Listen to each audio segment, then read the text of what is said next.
wanna see me fail and don't think I can sell. I'm displaying my creations of art, they show and tell. I know that hell's trying to block my trail. I lock myself into my room to fuse together this music that's got the smell. Success and positive vibes the rest of my life. I plan to help the fail through bad vibes. I lift minds to show and expose minds. My golden balls can show your soul how to shine and hold it on the guard on life's ride. So follow me, I'll take the lead. This industry is in some need of someone to show you what's free, and that's me.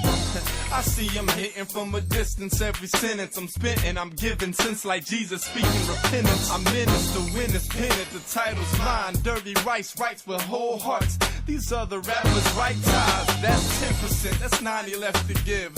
So do the math and watch my path as I show you how to live. For all I'm about to spit, and already did.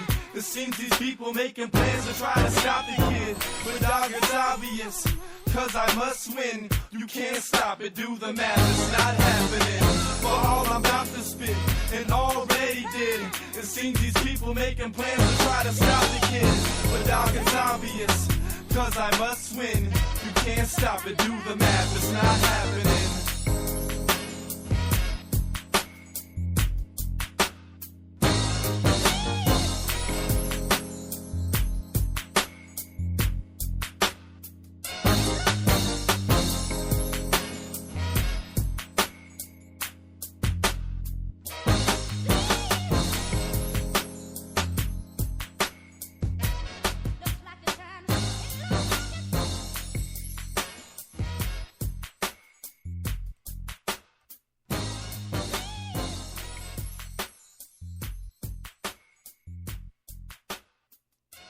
It's hour number 2 of the Doug Stewart Show, baby. Let's go.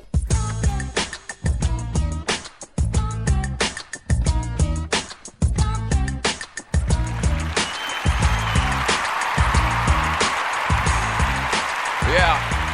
Man Talk Monday. Man Talk Monday. Welcome back to the Doug Stewart Show. The number is 404-382-0338. You can also email me at doug@thedougsstewartshow.com. Still getting your thoughts on Game 2 of the NBA Finals. Warriors continue to dominate up in the series 2-0, have won 14 games in a row in the playoffs, which is crazy. Like these NBA games, they go in ebbs and flows, and teams will go on runs and whatnot, and even series where you know one team is going to win the series, you'll get one loss. You'll have one down night on the road where you have the energy of the home team, just rooting on said home team. But, I mean, these cats have just fought through all of that. 14-0 in the playoffs is crazy. I guess you got to give Golden State a Ball Award thus far for what they've done in the playoffs, man. Getting your thoughts on the game last night. Some football talk coming up here. Falcons talk. Braves talk. Some Atlanta Hawks talk as well. So if you listen to the show Thursday and Friday, I got to get back into the habit of talking more Atlanta sports, obviously on the local radio station here. So it was kind of interesting talking a lot of intricate Falcons stuff that only Atlanta people really care about. But we still have a good time. We did a little entertainment segments as well. It was real cool for me and Waterhead, to the producer to the show who's not here today, to have a little interaction. He actually did the engineering Friday night, so which is cool. We actually got to talk back and forth. We don't have that capability in this studio here. So it was real cool for that, man. And Thursday night, the producer was a young lady named Wendy Adams. Real cool people. I gave her a nickname, Lisa and Wendy, from Prince and the Revolution. So that was cool. So both nights were cool, man. And 4 hours. You know what? It seems like this show is flying by extra fast today because I did 4 hours the last couple of shows, but it's all good. I can talk till the cows come home. Yes, sir. Yeah.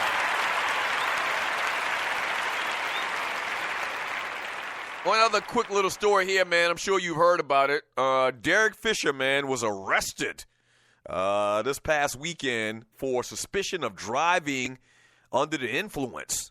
What do they say suspicion of as opposed to just giving a guy the DUI? What does that mean? Like, he took a sobriety test, from what I understand. But anyway, he flipped over his vehicle on a California highway. Neither his passenger, former basketball Wives star Gloria Govan,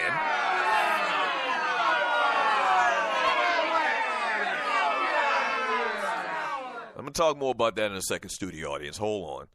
Neither him nor his passenger, former basketball Wives star Gloria Govan, were injured in the crash early Sunday. The California Highway Patrol said Fisher was driving on US 101 in the Sherman Oaks area of L.A. when his 2015 Cadillac veered into the right shoulder while approaching an interchange. The car hit the shoulder's concrete curb. The guardrail overturned and came to a rest on its roof, blocking 2 lanes of the highway, the patrol said. How the hell you flip a car over and survive to tell about it? This not no like NASCAR race or whatever, and you one of those darn safety darn seats or whatever where they have the bars around you. How do you flip a car over? Now I know you have on your seatbelts. I never really thought about it, but I wouldn't think that a seatbelt would be able to restrain you from dropping straight down on your head if you flip a car over, but evidently it does. Shouts out to Cadillac. They get a ball award for saving 2 ninjas' lives. But the car hit the shoulder's concrete curb and the guardrail, overturned, and came at a rest on the roof, blocking 2 lanes once again of the highway. The car hit the shoulder, and the 2, once again, Derek Fisher and Miss Govan actually survived. Officers discovered that Fisher had been drinking and arrested him on suspicion of driving under the influence of alcohol after the DUI test. So why did they say suspicion if he took the test? Either he failed the test or not. So that's very strange to me. Maybe we got a cop listening to the show and can explain that to me. Once again, officers discovered that Fisher had been drinking. So did he have a drink and he wasn't drunk, but they suspected that he was DUI, but he passed the test? I don't get that at all. Sounds like to me he had a beer or 2, but he wasn't drunk. He passed the test. Why do we even need to bring it up? Govan's ex-husband is Golden State Warriors forward Matt Barnes, and you know how I feel about that if you're listening to the show. So I'm giving a Buster Award to Derek Fisher, not for turning this car over, which the reason I'm not going to give him a Buster Award for that is because it sounds like he didn't fail the driving test, the DUI test. It seems like the guy had a beer, was under the limit, and so they arrested him because they just wanted to. I guess. I don't know. I'm giving this man a Buster Award for still messing around with Matt Barnes' old lady.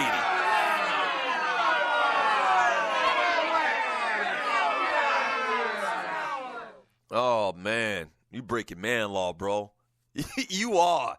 And from what I understand, you remember Derek Fisher and Matt Barnes was supposedly cool. See, it'd be a different thing if they were on, I don't know, and it still wouldn't be that much of a different thing if they were on a team, but they were never cool, they never hung out or anything like that. It still would be bad. I still don't think that I can mess with one of my, teammates. Maybe it's a little bit different in football because you got more guys, but on a basketball team, I would think that you guys, most of the players on the team, are real cool to say the least. You got, 13 guys on the roster, and so they played together for many years in L.A. You would think that they would be cool. I don't see myself on a team, playing on a team, and messing with one of the guys on the team's wives after the fact. There's so many women out there. These cats got so much money. They don't even have to have a lot of rap. They played in the NBA for a long time. They rich, famous. They can get a lot of chicks that, most dudes couldn't. Why do you want to mess with this man's wife? Why? I don't get that at all, man. So he will forever get a Buster Award. Now, I love me some Derek Fisher. If you're new to the show, I'm a Laker fan. I love me some Derek Fisher. This man made big shot after big shot after big shot for the Lakers, man. But this, no, this is a bad move. I thought this thing had died down a little bit over the years. But no, evidently he's still going out with this man's wife, and that's a bad look.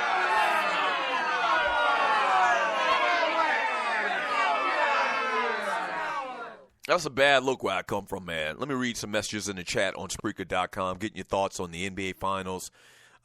This is hour number 2 of the Doug Stewart Show from Grego. Grego says LeBron may join the Warriors next season. That would be hilarious. Don't say that, bruh. Don't say that. But I think LeBron is on one of those one-year deals. He is, he has an out clause, an option to cancel a deal or not. That's not going to happen. Not even LeBron would do something like that, man. From Clay Raheem to Dream Davis, Angry Black Man. So because the Warriors have the cap space and paying that style that fits KD, it's weak now? No, it's been weak from the very beginning. I don't know about now what you're talking about. It's been weak from the very beginning. From Sidney Jackson, some of you guys have short memories. Barkley jumped ship twice to win a ring. So did Karl Malone, Gary Payton, Clyde Drexler forced to trade to Houston to play with another great. What is going on that's new now? Every time we start talking about this, Sidney Jackson always has a short memory. I believe Sidney Jackson is one of those guys that have selective memory.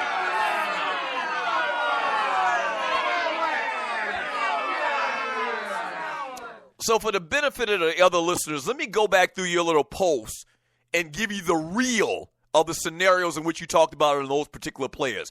Charles Barkley jumped ship twice to win a ring. That's a lie.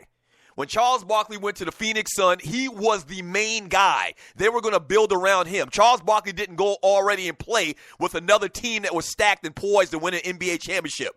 That's a lie. When Charles Barkley went to the Houston Rockets, he was old. Okay? There's a different stigma that you put on these guys leaving one team and going to play for another than opposed to a guy chasing a ring at the very end of his career when they've lost a step 2, 3, or 4. Same argument for Karl Malone and Gary Payton. They were old. It's understood. It's accepted. These guys you're talking about right now, and Steph Curry, or not Steph Curry, and Kevin Durant and LeBron James, and what they did it at the peak of their careers. These other guys that you just mentioned did it when they were old. It's more accepted. Clyde Drexler forced a trade to Houston. Trades are forced all the time. It was a trade. He wasn't a free agent. There's stark differences. Stop trying to change history. Call it what it is. Kevin Durant going to play with Klay Thompson, Draymond Green, and Steph Curry is lame as chicken shit. I'm sorry.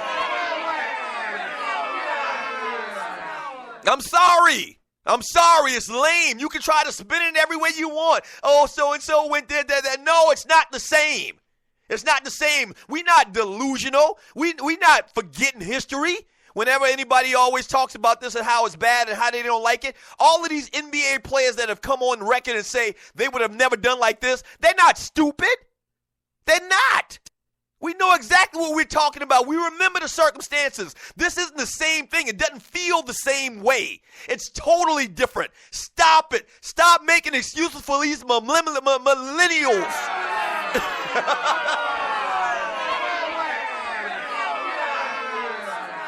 Stop it. Stop it, Sidney Jackson. Shame on you.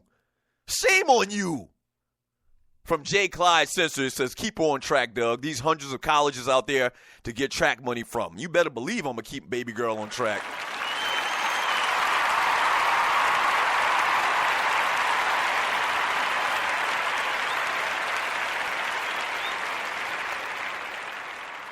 From Finance John E. says, Clay's eating Kyrie up defensively. Klay Thompson's a great defensive player.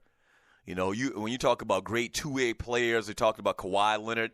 Klay Thompson ain't that far behind as far as a guy that does it on both ends of the court. From Corey, true on Kyrie, make a move to score or move the ball. Stop trying to out-dribble folks. And he does, and I think the reference of and one comes up with Kyrie is because he is a wizard with the basketball. He looked like freaking Curly Neal out there. So he's a wizard with the basketball, man, and it is like he just tries to beat people, dribbling the basketball. Listen, it's hard for me to really talk bad, and I'm not going to really go in on Kyrie Irving. He struggled over these last couple of games. They're trying to figure things out. I love his game. I'm on record. I absolutely love Kyrie's game, man, but he's having a tough series. Let me put it like that. And you're listening to the Doug Stewart Show. From Sluggo, he says, Dallas, they brought the city of Cleveland a championship. Cleveland, those guys are good for another 50 years, sir. Hell, maybe a century. From Chucktown Frank. What up, Chucktown Frank, homeboy? He says, Kyrie is the key to the win. say and one if you want to. He is the best player on the team, and y'all take the ball out of his hand on the point of attack. He should be your first option and allow him to get everyone involved all year.